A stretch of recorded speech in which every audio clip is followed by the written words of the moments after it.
திராவிடருக்கு தலைமை தாங்கும் உதயநிதி திருக்குவளையின் வழியில் வந்து கற்புறுதி இளம் திராவிடருக்கு தலைமை தாங்கும் உதயநிதி கருப்பு சிவப்பு படையின் வீரன் களத்தில் வெல்லும் துணிச்சல்காரன் காலம் கொடுத்த கடமை வீரன் ஞானம் புகழும் கலைஞர் பேரன்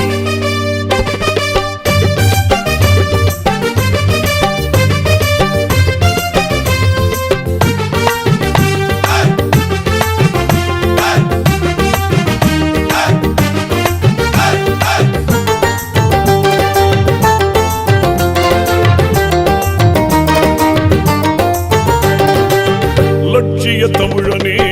இன்னல் துடைப்பவனே ஏழைகள் துயரங்கள் போக்க துடிப்பவனே